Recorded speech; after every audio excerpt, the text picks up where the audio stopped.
Paz do Senhor, irmãos e irmãs. É um privilégio, mais uma vez, estarmos aqui para gravar mais um subsídio e estarmos começando um novo trimestre. Novidade, coisa boa, né?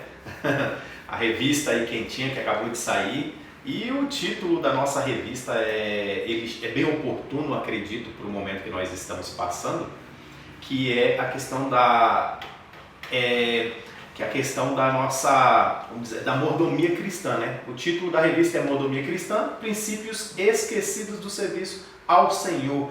Interessante dentro da mordomia que nós geralmente falamos da mordomia, mas o subtítulo aqui resume o que nós queremos, né? Nós estamos com o nosso comentarista, o irmão Luiz Carlos, e esse subtítulo, o irmão Luiz Carlos, ele veio bem a calhar, né? Porque fala assim: princípios esquecidos do serviço ao Senhor.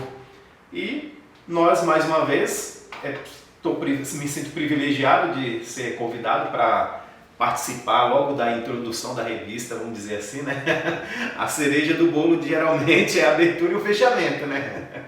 Então, agradeço os irmãos pelo convite e tudo mais, e vamos caminhar aí para ver o que nós vamos ter ao longo do trimestre, o que muda, as provocações, vamos fazer algumas provocações, né? Exato, com certeza. Algumas provocações, e no final, como sempre, a gente precisa fazer um balanço para ver de onde nós estamos hoje e ao final do trimestre onde nós chegamos, não é isso, irmão? Sim, esse foi o objetivo dessa revista.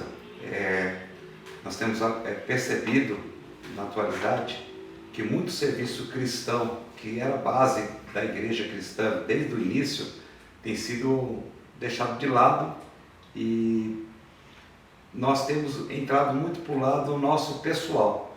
Então essa revista, ela tem essa coisa. Então, quando nós utilizamos a palavra mordomia, até parece uma palavra pejorativa que é usada no mundo, mas no meio cristão não, ela tem uma ênfase diferenciada.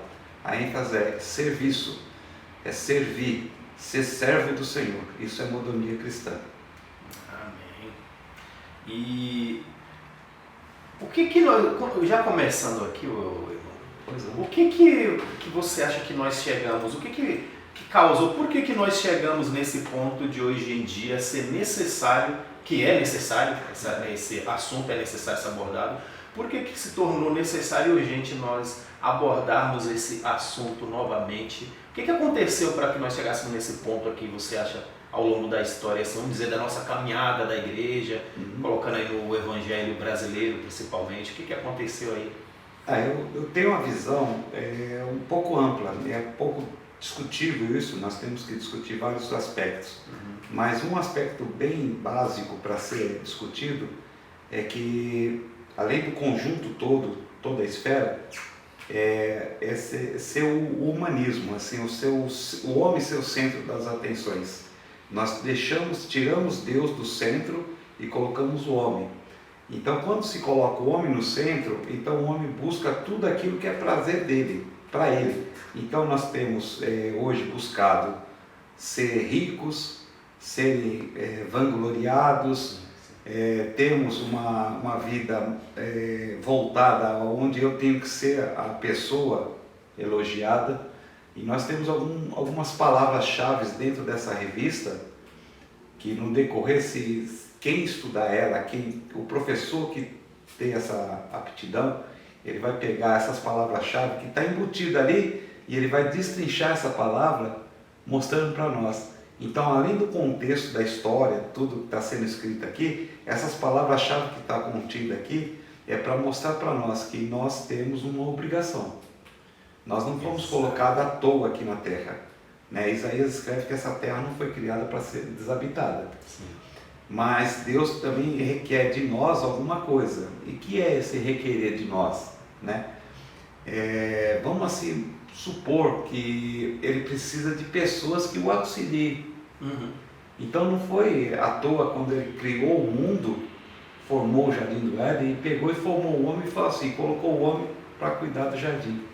Então é como se ele estivesse dizendo: eu fiz tudo isso aqui, mas eu preciso de pessoas que me ajudem. Sim. Lógico, Deus não precisa de ajuda, mas Ele quer que nós participemos de tudo aquilo que é dele. Então, por isso que Ele fez isso com o homem.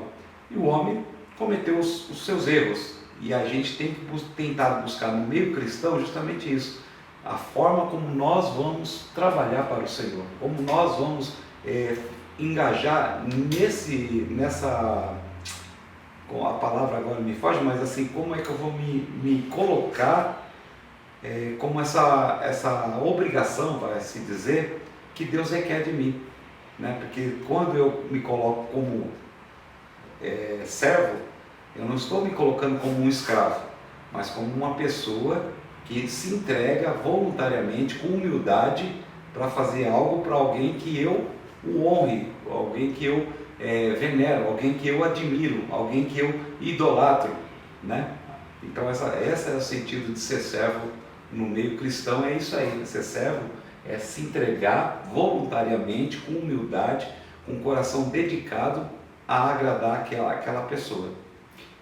Hoje, irmão, nós temos é notório que nós estamos numa crise, vamos dizer assim, de conhecimento da palavra de Deus, né? Sim. E Deus, ele requer que, ele não só, ele gostaria, né, como ele convida, que nós o conheçamos. Isso. Né? E ele quer que nós sejamos conhecidos dele e ele de nós. E ele faz esse convite. Paulo diz que nosso conhecimento sobre Deus, de qualquer forma, devido ao pecado, claro, né? Ele vai ser limitado, porque Paulo vai falar aqui daquilo que se pode conhecer. Daquilo que se pode conhecer, lá em Romanos. Mas deixando bem claro que dá para conhecer Deus. Junta nessa questão da falta de conhecimento de Deus e os caminhos que vamos dizer assim, colocando no nosso lado doméstico, aí que a igreja, nesses últimos tempos, nós que já temos os cabelinhos brancos, a gente já passou por algumas histórias, né? Sim. E a gente viu que essa igreja, ao longo da história, do meu período de criança, por exemplo, ela mudou muito, né? Essa perda do conhecimento de quem é Deus, a perda do interesse de saber quem é Deus. E é possível a gente olhar para isso e olhar assim na nossa história e puxando na nossa memória. Em que ponto, aonde que nós começamos a desviar para essa questão aí, sair da visão de que nós somos servos de Deus, que era uma coisa bem comum na minha infância, tanto que o irmão era tratado como um servo. Ô servo, bom dia servo, olá paz do Senhor, servo. Servo era uma palavra comum na nossa boca diariamente, né? E a forma que nós nos relacionávamos com a igreja também era diferente. Será que é possível a gente olhar para trás e ver ali quando foi que essas coisas começou a mudar e, vamos dizer assim, um gatilho que diz, olha, aqui é que tudo começou a virar. Será que é possível a gente fazer essa análise e conseguir enxergar isso? No meu período que eu venho estudando, que eu comecei nos anos 80, né? Eu já peguei um período em que a igreja estava sendo transformada nesse ponto. Mas eu ainda vivi aquele auge daquela igreja que eu vislumbro como sendo uma igreja correta, né? E independente da denominação da placa. Sim, sim. O que eu vejo foi o seguinte, foi a introdução de vários, a gente pode se dizer, usar essa palavra, mas ela não está inserida diretamente a isso, há vários tipos de teologia. Nós temos a teologia da libertação, teologia da prosperidade, teologia carismática. Então nós temos vários tipos, a gente usa essa palavra teologia, mas não é bem isso que denota. Sim, sim. Mas é a forma como ela foi aplicada que vem deturbando o verdadeiro cristianismo. Porque o cristianismo puro, sincero, é aquele que nós nos entregamos para o Senhor, né? Nós temos Jesus Cristo como o único e suficiente Salvador, e que a nossa vida aqui na Terra ela está baseada nos ensinamentos dos 4 evangelhos, que na verdade, eu sempre, quando eu tenho a oportunidade de ensinar, eu digo que os 4 evangelhos é a biografia de Jesus. E nessa biografia, que ela pode ser histórica e tal, mas é uma biografia que conta a vida dele, ele remonta para nós também como ele sendo um servo fiel, Sim, como filho de Deus, como o salvador do mundo, né? E o redentor. Então ele tem todas essas características. E aí ele nos fala algumas coisas muito importantes, que são coisas importantes que Jesus deixou para nós. Ele deixou claro o seguinte: primeiro, que nós teríamos grandes aflições aqui na Terra. Então essa teologia da prosperidade não diz que nós vamos ser ricos, que nós vamos ser perseguidos. Lá em Mateus, capítulo 5, é muito claro quando fala das bem-aventuranças, vão dizer assim, ó, quando se levantarem contra vocês, disserem todo mal e caluniarem vocês, vão perseguir, vão fazer, alegrai-vos, né? Porque esse é o reino dos céus. Né? Então, então essa teologia, aí quando fala da teologia da libertação, a teologia da libertação, ela está dizendo nós libertarmos daquela opressão de governamental, muitas vezes, como eu posso dizer assim, social, e não é isso, nós temos a nossa liberdade. Para isso fosse chamado para ser livres, nós somos livres, nós podemos fazer o que quiser, tudo que quiser, mas nós nos prendemos aos preceitos de Deus, porque reconhecemos que os preceitos de Deus são os preceitos corretos. Esses preceitos é que levam o homem a ser correto na terra, esses preceitos que levam o ser humano a viver uma vida digna aqui na terra. Então, nós temos perdido essa identidade de cristianismo e tem desvirtuado isso, é justamente nesse período, quando começa a vir, como eu disse, a gente utiliza essa palavra teologia, mas quando começou a aparecer muito esse tipo de teologia. Triunfalismo, né? O triunfalismo, toda essa gama que tem deturbado.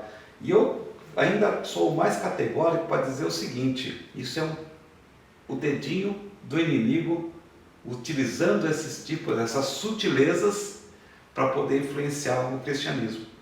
E é dessa forma que ele vai minando toda a estrutura para poder ter aquela quebra da estrutura do cristianismo, né? Então isso que...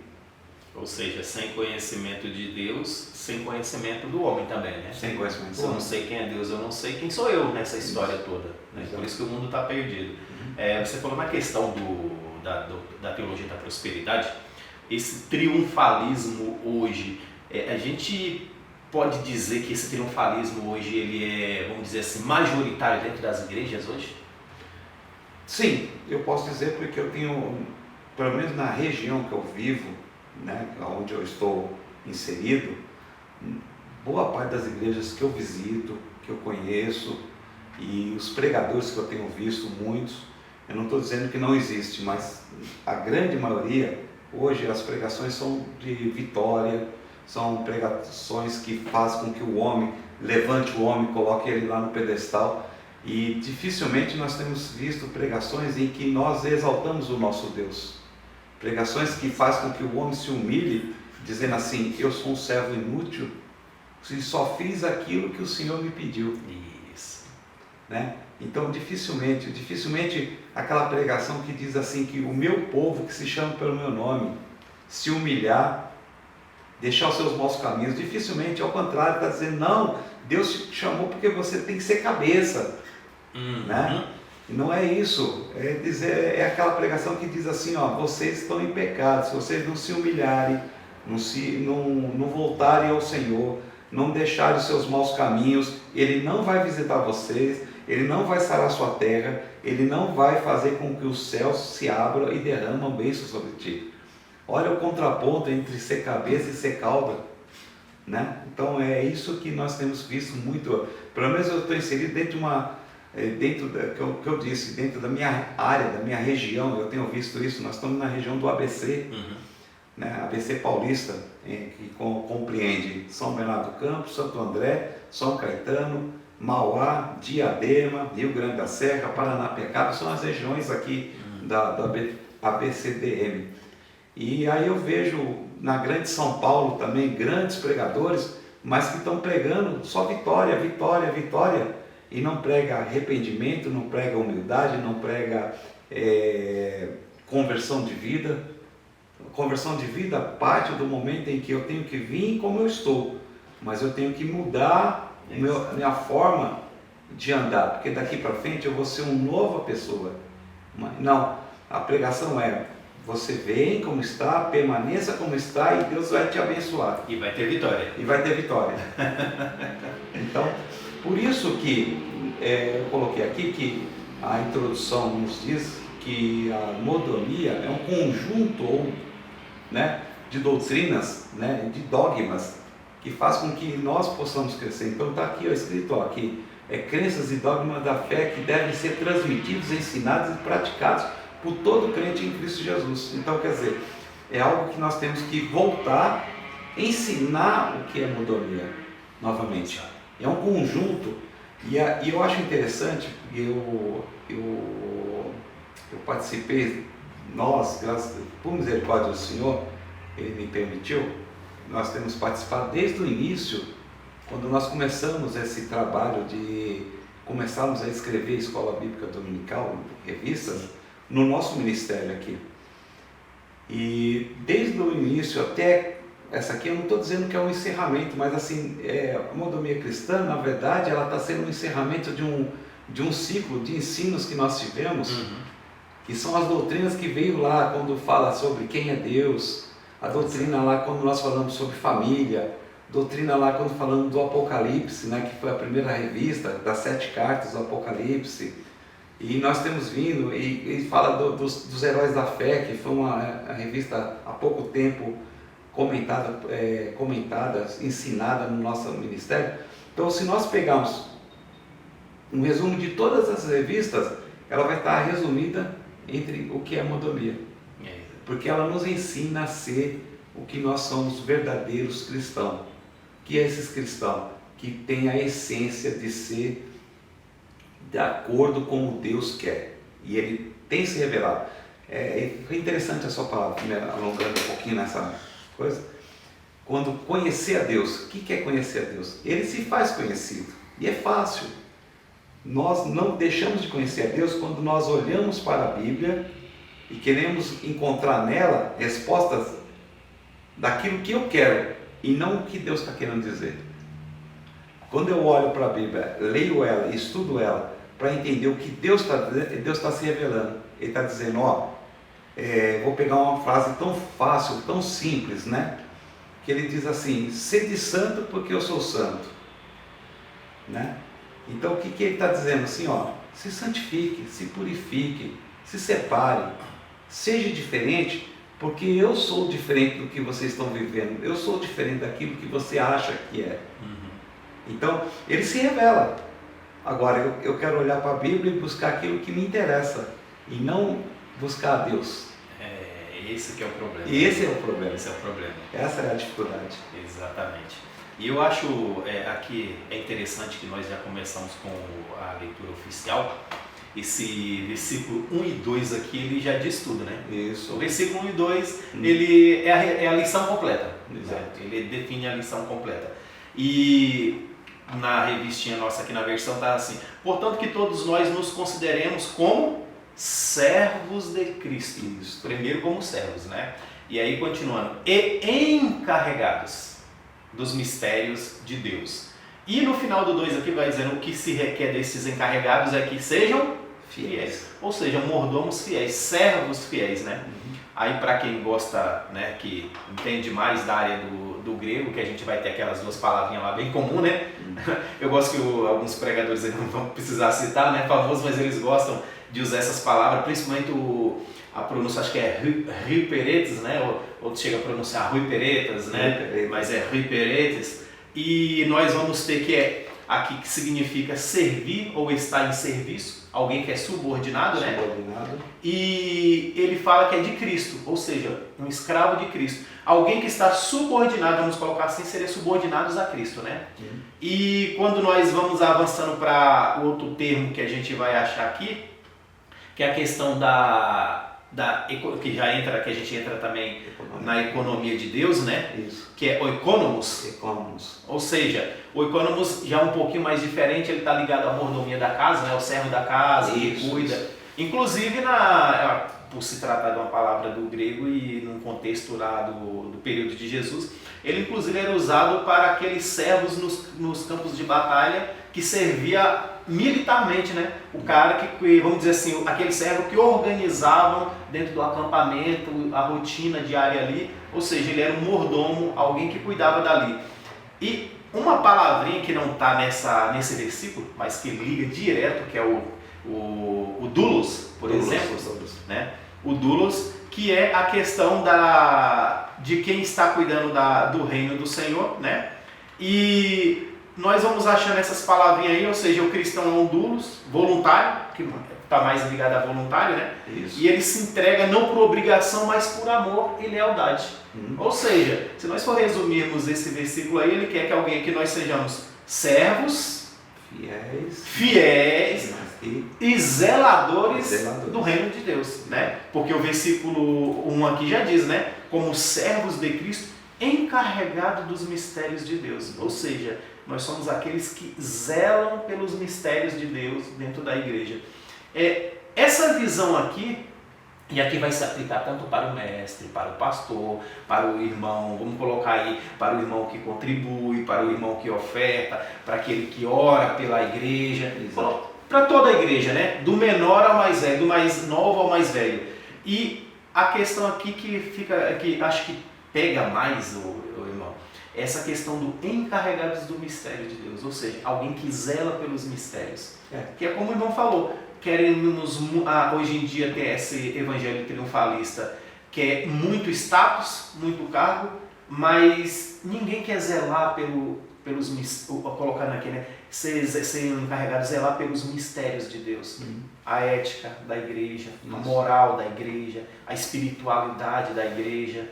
Então, eu acho que nós aí, quando surgiu alguns, inclusive o irmão Luiz, quando surgiu alguns, vamos dizer assim, jargões evangélicos, sabe? Aquela coisa do filho do rei, da empoderada, do empoderado. Tem até uma palavra aí, até um pouco mais que é utilizada atualmente, né? Que é... Esqueci qual que é a palavra que se usa hoje em dia aí, que é, principalmente as irmãs usam muito essa palavra. E herdeira. Todo mundo quer ser herdeiro, né? Mas ninguém quer ser servo de Deus. Ninguém. E aí me remete lá a parábola como que diz? Aquela parábola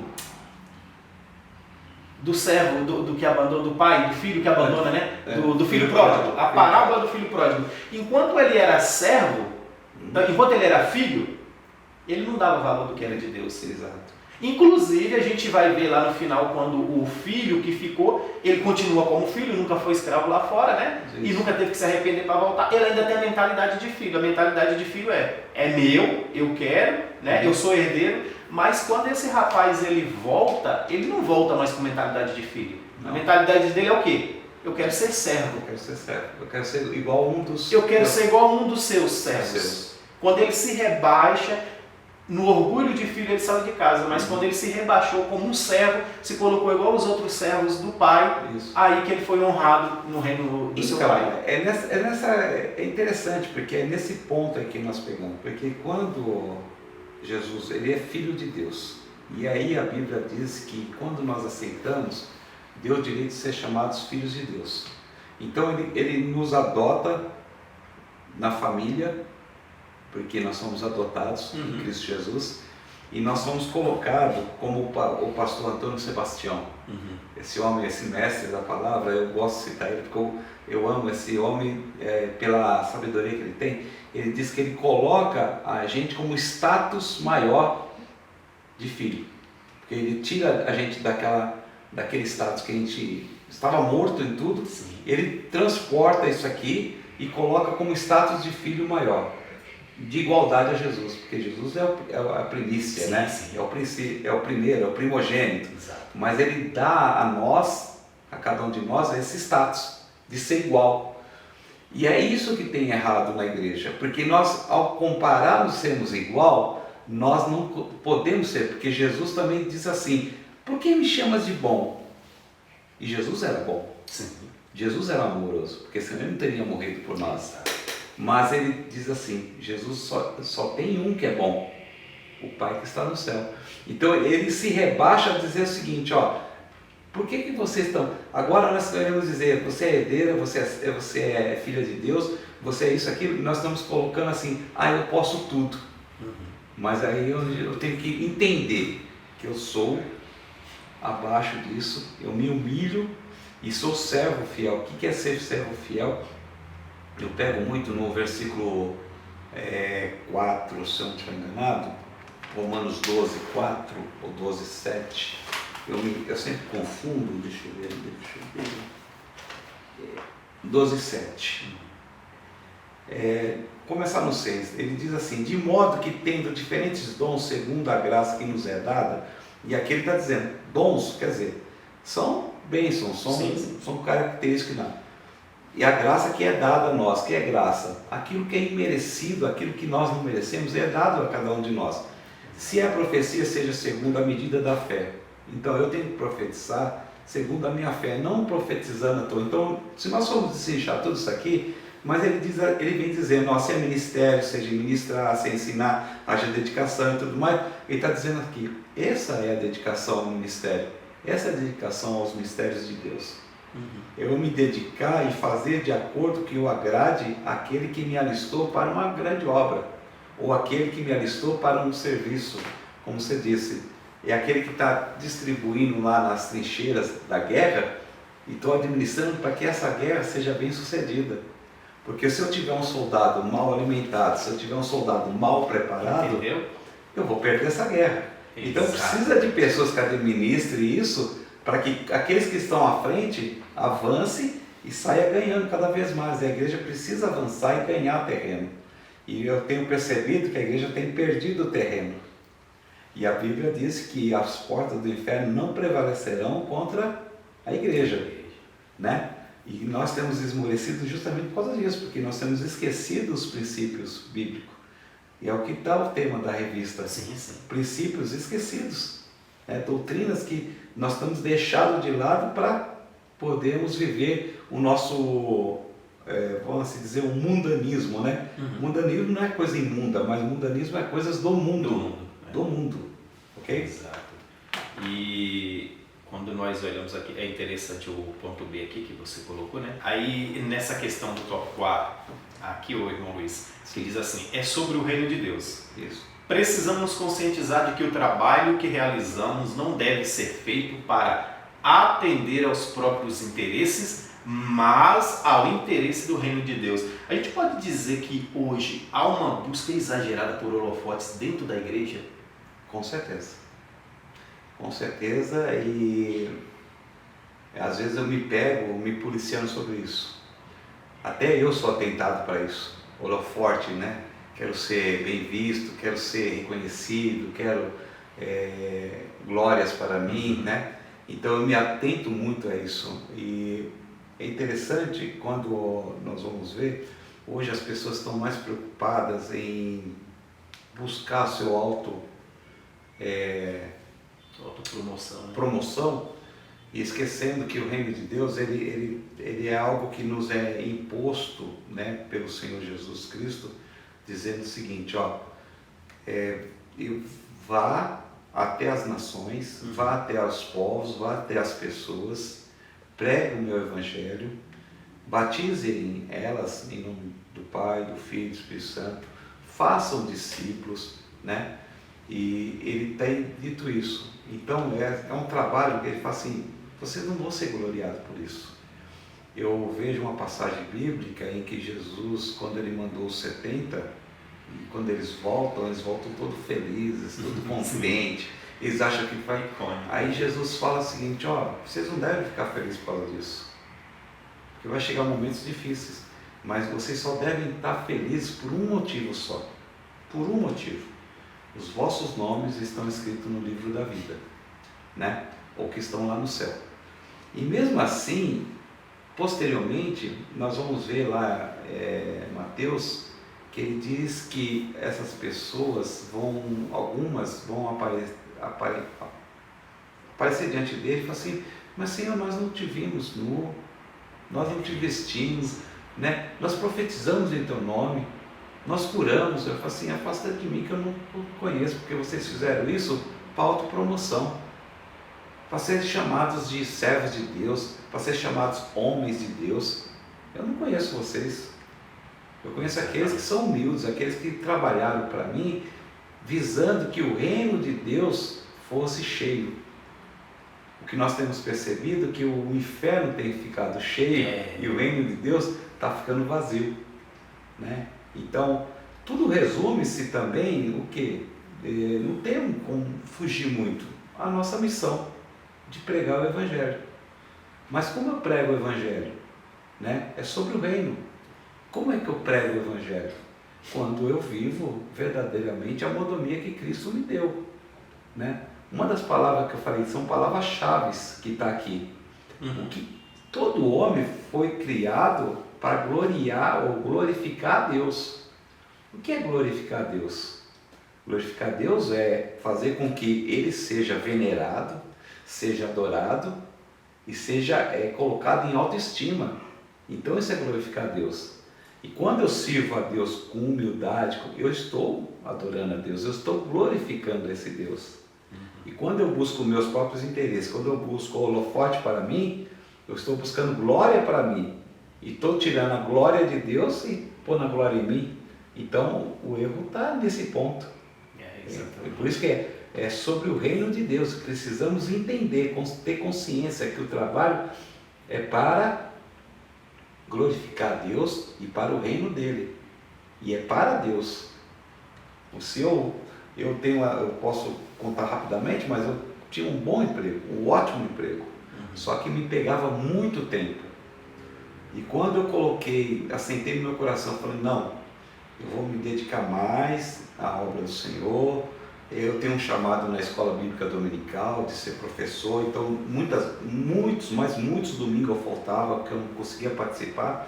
Quando eu coloquei isso no meu coração e comecei a negar muito serviço nessa empresa que eu trabalhava, questão de 15, 20 dias, eu fui chamado ao departamento pessoal e fui desligado da empresa, porque eu não atendia mais as expectativas da empresa Isso não me afetou em nada, ao contrário, foi um alívio para mim, porque eu dediquei mais ao reino de Deus. E em nenhum momento aí se cumpre a palavra que Deus fala. Aí é onde eu posso dizer, aí sim existe a prosperidade. Exato. Por quê? Porque quando eu me dediquei ao reino, que é um chamado que Ele me chamou para estar à frente da escola bíblica dominical, eu fui suprido. E essa é a minha prosperidade. E aí se cumpriu lá. Nunca vi um justo sequer mendigar o pão. Não foi por causa disso que eu passei necessidade, ao contrário. Outras portas se abriram, sou abençoado. Hoje eu tenho um emprego que trabalho de segunda a sexta-feira, sábado e domingo eu estou livre para fazer a obra do Senhor tranquilamente. Isso não me impede durante a semana fazer o trabalho. Sim, sim. Mas eu tenho o domingo livre para a escola bíblica dominical. Eu tenho o sábado livre para poder trabalhar muitas vezes no estudo, no preparo e tudo mais, coisas que eu não tinha nessa empresa. Esse é o testemunho básico. Então, é isso que está o chave da questão, é entender que o reino precisa, e eu não posso mais me apegar às coisas terrenas. Exato. E aí entra o conceito de propriedade do que é nosso, né? O que é nosso, exatamente. Porque a gente corre muito atrás do material. Exato. E esquece do espiritual, e aí ao longo da história, mal interpretado, mal ensinado e desinteressado vamos dizer assim, do significado real da palavra de Deus, né? A gente vê pessoas, por exemplo, falar que por exemplo, usar para prosperidade aquelas passagens onde Deus fala que aonde o povo colocasse a planta do pé que seria deles. Isso é, claro, está dentro da teologia triunfalista, né? Isso. E quando a gente vê que uma das justificativas é usar a figura do rei Salomão, que era próspero, de Davi, que era próspero, e principalmente Abraão é uma figura muito explorada, mas quando a gente vai para a Bíblia com cuidado, né? Por exemplo, lá na lei do jubilato, né? Que a gente vai ver a cada 50 anos, a questão que eu poderia vender minha terra para você se eu não soubesse administrar, eu venderia para você, mas depois de 50 anos você era obrigado a devolver para mim sem que eu pagasse nada. Isso. A minha família, o meu clã receberia essa terra de volta. E qual era a palavra que Deus disse? Porque a terra é minha. Isso. Então, ou seja, ele fala, olha, é sua, mas não é sua, é minha. É minha, e pertence a mim. E pertence a mim. Isso. E aí a gente vê outro ponto, por exemplo, irmão Luiz, que a gente vê na questão do filho do dono do ouro e da prata. E aí a própria pessoa está confessando, mas ela não parou para fazer vamos dizer assim, uma pequena exegese da própria frase dela, o dono do ouro e da prata. Mas calma aí, quem é o dono do ouro e da prata é ele. É ele. Não é isso? Exato. Então a gente vê essas confusão, ou seja, ele é dono do ouro e da prata, eu sou filho dele, então eu tenho que ter essa prosperidade em cima da terra. E aí interessante, porque você tocou num assunto um pouco antes, falando sobre o filho pródigo. Aquele filho que ficou, ele reclamou. E o pai fala para ele, fala, filho, mas tudo que é meu é seu, tá aí, você pode usar a hora que quiser. Então eu não preciso correr atrás, porque o pai é dono, ele é dono de tudo, mas ele dá para nós usufruirmos. Só que eu tenho que ter consciência de como usufruir isso. Esse é o uso. O filho pródigo não teve consciência, ele achou que pegando tudo e gastando do jeito que ele queria, ele podia fazer tudo. Sim. Né? E foi onde ele reconheceu que ele queria ser servo. Já o filho que ficou, nunca entendeu, mas estava lá, ele tinha tudo. E é isso que nós temos que entender. Quando eu me dedico a fazer a obra do Senhor, no caso, que é o reino de Deus, eu tenho tudo, porque Deus já tem me dado tudo. Eu não preciso ficar rodando e sem sair do lugar. Eu digo isso, as pessoas ficam rodando e não saem do lugar. Ela pode achar que, teoricamente, ela está conseguindo grandes feitos. E esse aqui é um ponto difícil de ser tratado. Por quê? Como é que eu concilio a minha vida pessoal, quer dizer, para mim ter um bom emprego, conseguir algumas coisas que eu almejo na vida e ao mesmo tempo trabalhar para o Senhor? Né?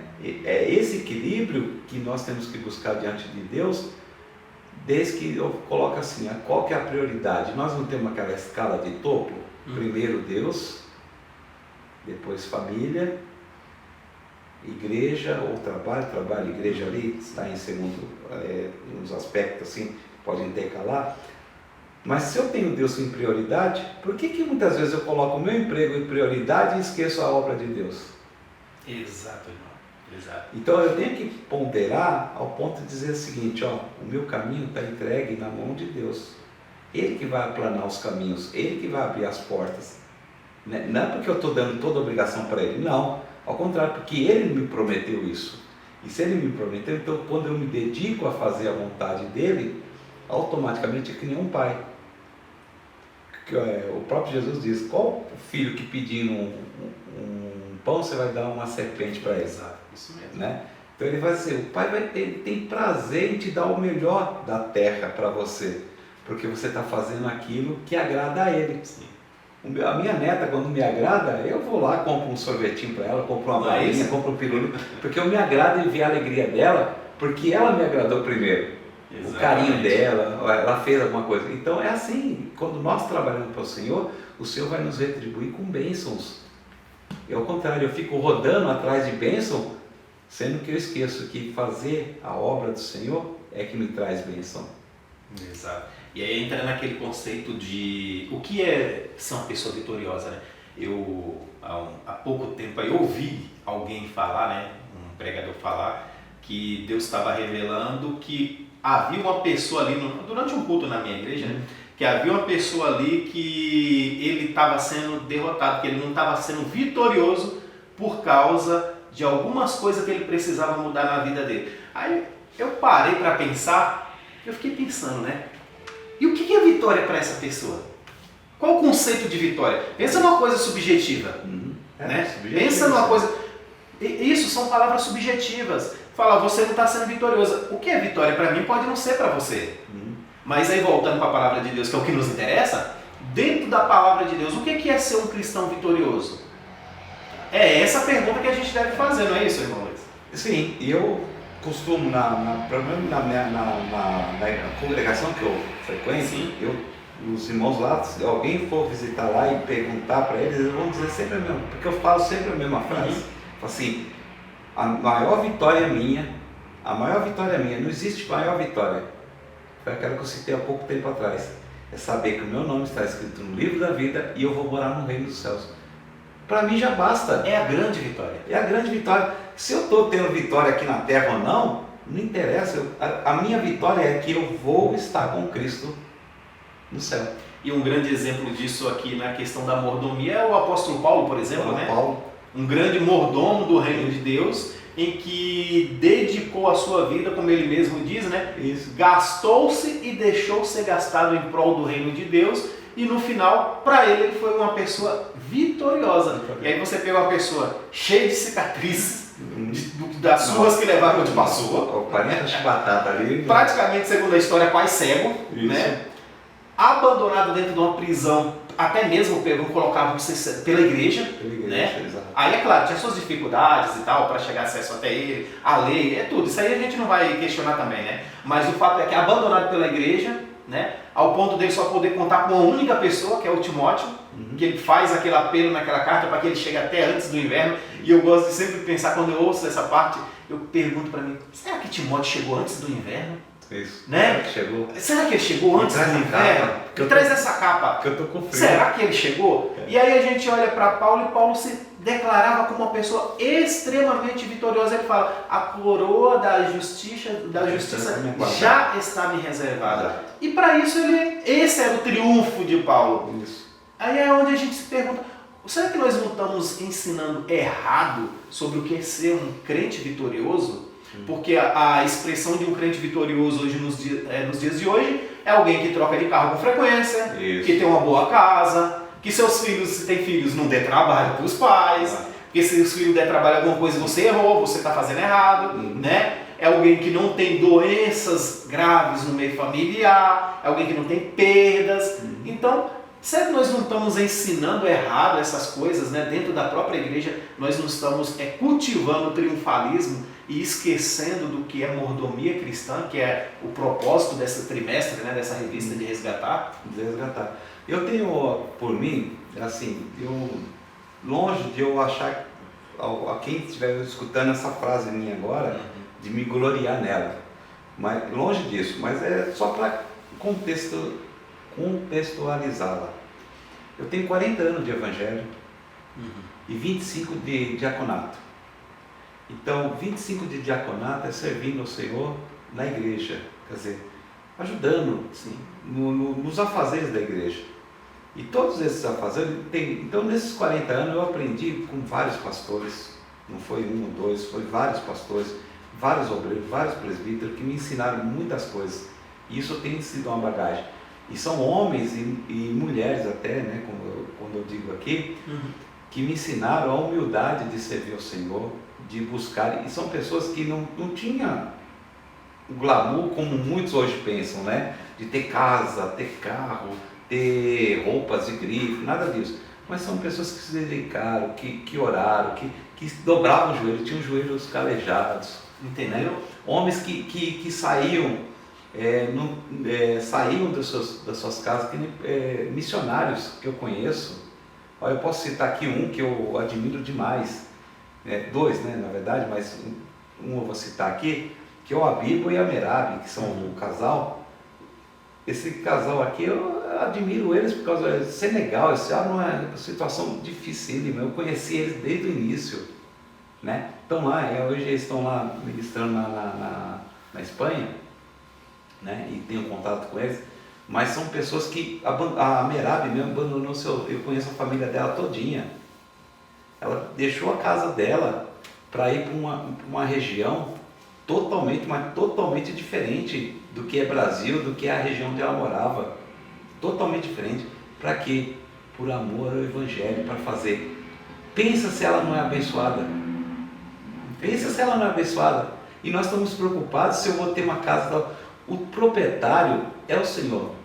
Está aqui na lição, ele tem alguns poderes, ele determina isso, então ele que determina, e se ele quiser me dar, ele me dá, se ele quiser tirar, ele tira, como já falou, ele me deu, ele tomou, louvado seja o Senhor.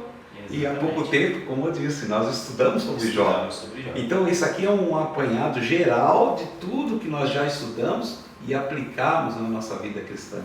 E aqui está sendo uma introdução. Exato. E aqui está sendo uma introdução que nós vamos ser desafiados a buscarmos, a viver de acordo com o que a Bíblia nos orienta, né? Rever o nosso conceito, né? Rever o nosso conceito de cristianismo. Exatamente. Eu acho que a questão aqui, quando você coloca aqui também, irmão, que o homem é mordomo de Deus. Isso. Né? Que nós somos mordomos de Deus. Quando nós vamos para Jesus Cristo, por exemplo. Isso. Eu gosto muito da oração sacerdotal, acho que É a coisa mais fantástica que tem dentro da Bíblia, para mim, é a oração sacerdotal. Eu amo essa parte. Tem muita parte que a gente, né? Mas eu amo ela. Mas essa daqui eu acho que não tem como. Se sobrasse, falasse assim, olha, rasgou a minha Bíblia, sobrou só a oração sacerdotal, eu falava, tá bom, preservou o que eu queria. Então, quando você olha para a oração sacerdotal, por exemplo, lá Isaías atrás dizia que Deus falando que ele mandaria o servo fiel. Está aqui nos nossos versículos iniciais, né? Exato. Servo, mordomia e fiel, é necessário ser fiel. E Jesus, quando ele vai entregar, vamos dizer assim, né? Entregar ao Pai, sabendo que ele ia partir, né? Que a oração sacerdotal é essa despedida, né? Falando para que cuidados deles e tudo mais, porque ele não estará mais com eles. Ele diz o quê? O João 17, 10 e 12 diz assim o 10. Todas as minhas coisas são tuas. Nada é meu, né? Todas são tuas. Ele entrega, ele fala. É tuas, está aqui, é tuas. E tuas coisas são minhas, ou seja, como herdeiro, mas é sua. E neles eu sou glorificado. Ou seja, a minha glória está em ver o reino do Senhor, né, sendo expandido. Aí no 12 diz, quando eu estava com eles, guardava-os no teu nome, que me destes. Eu os protegi. Olha o que Jesus diz para Deus, né? Eu os protegi e nenhum deles se perdeu. E aí vai falar, exceto o filho da perdição, mas ele fala, e nenhum deles se perdeu. Esse é o papel do mordomo. E aí que está a chave. Qual que é o meu papel como mordomo? Para não se perder. Porque muitas vezes a gente está pensando, isso é só função do pastor. É só função do presbítero. Eu como diácono, eu tenho uma função. Porque se eu não servir bem a casa de Deus, aquela pessoa nunca mais vai voltar. E por eu servir bem, essa pessoa vai se sentir confortável, amada, cuidada, né, protegida, porque existe um cuidado ali. Isso eu estou falando no meio diaconal. Sim. Mas e um líder de grupo, ou aquela pessoa, a irmã, que a gente chama, a gente gosta de usar esse jargão, né, mas a gente gosta de usar. A gente tem. Que as irmãs de coque, sim, que são as irmãs que oram. Mas essa irmã que ora é que sustenta aquele irmãozinho, aquela irmãzinha. E elas vão se espelhar nessas irmãs de oração, nesses homens de oração, esses homens que pregam o Evangelho. Quantas vezes eu fico olhando assim para alguns pastores e eu falo assim, eu quero pregar que nem esse homem. Mas ele tem que administrar bem também para que eu possa chegar a ver. Porque se eu ver Então é esse servo, é esse exemplo. E Jesus foi esse exemplo. Quando ele fala dessa oração sacerdotal, ele fala assim, eu os protegi. É isso que nós temos que ter em mente. É eu proteger a igreja, proteger o membro, né, da igreja, sim, ao ponto dele também conseguir chegar ao reino dos céus. Exato. Né? Porque aqui nós estamos numa caminhada. Sim. E nessa caminhada eu posso desviar. Exatamente. Não tem como. O caminho é apresentado para nós. Eu posso pegar uns atalhos aí. Tem pequenas quedas, né, gente, ao longo do percurso, né? Tem, sim, com certeza. E claro que isso aí vai ficar mais claro na lição 2, que vai tratar dos servos, né? Do servo. Ali vai ficar um pouco mais claro, como o irmão mesmo já adiantou. Em off, vamos dizer assim. Em off, né? Mas é interessante nós entendermos que Cristo aqui, como um servo, ele foi servo de Deus, né? Então ele se colocou como servo, serviu, e não só serviu, ele serviu com excelência. Eu costumo dizer, irmão, que a nossa igreja ela começa no portão. Eu sou porteiro lá na minha igreja, tá? Eu fico na porta, sou obreiro. E eu gosto de ficar na porta. Eu gosto de atender na porta, de receber os irmãos. Sim. E aí a nossa igreja lá no Parque São Vicente, ela tem um portãozinho, divide ali com a rua, antes da escadinha para subir na porta. Os irmãos gostam de ficar ali na frente da porta, né? Até mesmo para atender as necessidades lá dentro. Eu gosto de ficar lá fora, no portão, do lado de fora. Todas as pessoas que chegam na minha igreja eu cumprimento. Não vai ter um único cidadão que entrou na minha igreja que eu não peguei na mão dele, não cumprimentei ele, não falei paz do Senhor. Por quê? É ali que começa o retrato da igreja. Isso. É ali que a gente começa, quando você atende a pessoa ali, o jeito como você trata a pessoa ali ainda na rua, antes de acessar o portão, vai definir lá dentro o que ele vai ter a impressão da igreja que a gente fez. E você vê a importância disso, e tem muita gente que não valoriza essa importância. E não é só essa a importância, tem outras no meio também, que nem aquela pessoa que cuida, que mantém o corpo descartável sempre ali, porque a pessoa vai beber água, tem um copinho ali. Sim. Eu vejo, há pouco tempo atrás, teve uma palestra na nossa sede, em que a irmãzinha fazia, toda vez ela fazia um paninho para cobrir o copo d'água do pregador. E aí, mas aí pensando que ela fazia aquele paninho, ela lavava, não, cada pregador que estava ali era um paninho diferente. Ela fazia o pano para aquele pregador, para aquele copo daquele pregador. Exclusivo para ele. Exclusivo para ele. Tanto que se ele fosse embora, eu podia pegar o pano e levar, que era dele. Quando fosse outro, já era outro pano. E ela fazia isso com esmero. E isso foi o diferencial. Então, quando nós somos servos para servir em qualquer área. Mas desde que eu entenda, é o reino de Deus. Não é para mim. E Jesus, ele deixa ele servo de Deus, né? E o próprio Isaías, escrevendo, eu acho interessante que quando ele se coloca como servo, quando está naquele texto que diz assim, a quem enviarei? Quem há de ir por nós? Ali está se fazendo a alusão do próprio Jesus dizendo, eis-me aqui, usa-me a mim. É o cristão se colocar dizendo, usa-me. Estou ao seu serviço. Estou ao seu serviço. Estou à tua disposição. O que você quer que eu faça? E aí onde volta lá no início que nós falamos, como é que Deus se revela para nós? Observando a palavra dele. E como que eu observo a palavra? Quando eu quero olhar Deus na palavra, não o que eu quero, mas Deus. Aí Deus vai falar assim, eu preciso de alguém que pregue o meu evangelho, que vá às nações. Aí vai se levantar um missionário. Eu preciso de um que se dedique à oração, porque através dessas profecias que eu vou trazer, eu vou ministrar sobre o meu povo. Eu preciso de um que seja organizador, né? Que organize, que esteja à frente, como foi citado, aquele que está ali no meio do exército, alimentando, trazendo a refeição, como Davi fez, trouxe pão, queijo, né? Para os seus irmãos, e aí no momento que foi preciso, ele estava à frente. Ele trouxe alimento, porque era aquele que administrava ali. Para servir. Ele serviu. E ele serviu o pai dele. Ela falou, pai, vai lá e alimente seus irmãos. Ele serviu. Só que no momento que precisou dele, ele falou assim, estou aqui. Exato. E ninguém vai afrontar o Deus vivo, não. Então, esse é o servo. E Jesus, ele deixa claro isso aqui, né? E aí nós temos o ponto C para encerrar, né? Que é o obreiro de Deus, né? O obreiro, ele trabalha para o seu Senhor e não para si. Essa é uma das coisas que, vamos dizer assim, o desafio do trimestre, né? É o desafio do restaurar alguns ministérios, né, irmão? Restaurar ministérios. E para finalizar minha parte aqui, tá, irmão? Aí vão ficar à vontade. Sobre a questão dos princípios esquecidos do serviço ao Senhor. Então essa é o professor entender, né? Isso. Esse é o nosso desafio. E o professor, o irmão que está de frente, a professora, a irmã que está de frente da Escola Bíblica Dominical, essa revista aqui de adultos, né, para temas para adultos, é um desafio que nós temos. E nós, ao final do nosso, como eu disse, a gente precisa fazer um balanço antes, como que nós estamos hoje, diante de tudo que foi dito aqui, exatamente. E falamos pouco, devido ao tempo, tem muita coisa, né, para dizer, mas espero que tenha tocado nos assuntos mais importantes. Fazer um balanço de como nós estamos hoje e quando chegar no final do trimestre, nós olharmos para esse subtítulo aqui, irmãos, Princípios Esquecidos do Serviço ao Senhor.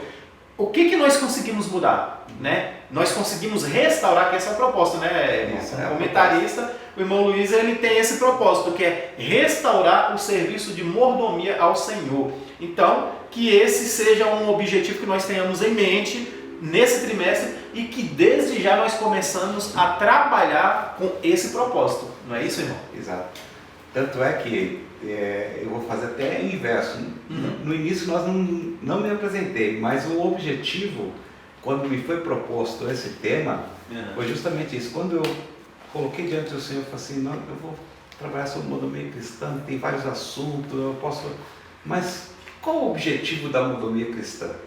Então, quando eu me coloquei, aí Deus falou assim, trabalhe para que a minha igreja volte a entender o que é servir. O que é servir.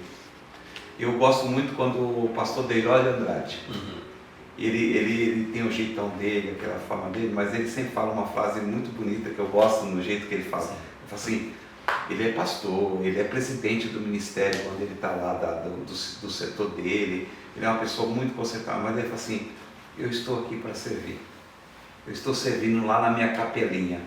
Então quando ele usa esse termo, eu gosto porque ele está dizendo assim, eu estou para servir. Nós como cristão, eu como crente em Cristo Jesus, eu estou para servir. E servir como? Agradar aquele a quem me alistou. Exato. Ele me aceitou. Não foi eu que aceitei ele, foi ele que me aceitou. Exato. Porque quando eu cheguei até ele, ele já estava dizendo assim, ó, lá na cruz, o meu sangue foi derramado por você. E foi ele que me aceitou, não fui eu que aceitei ele. Isso mesmo. Eu só reconheci que ele me aceitou. Quando nós entendemos, porque nós falamos, aceite a Cristo, é como se eu estou fazendo um grande...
A doutrina da mordomia nos apresenta valores que precisamos praticar e difundir.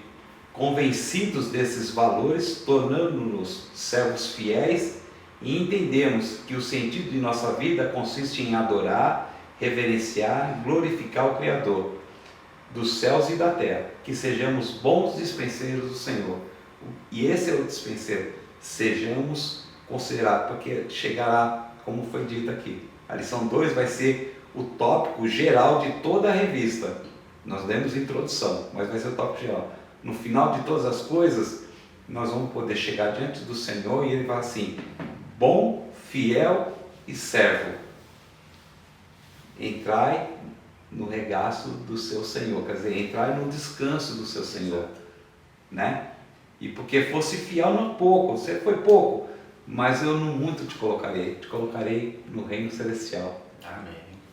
Né? Amém. Isso que é o ponto-chave que me deixa mais emocionado. E motivou, né? Ele me motivou, porque eu vou estar lá no céu. Amém. E eu quero estar, nem que seja o último, mas eu quero estar lá. E eu vou estar lá, se Deus assim quiser.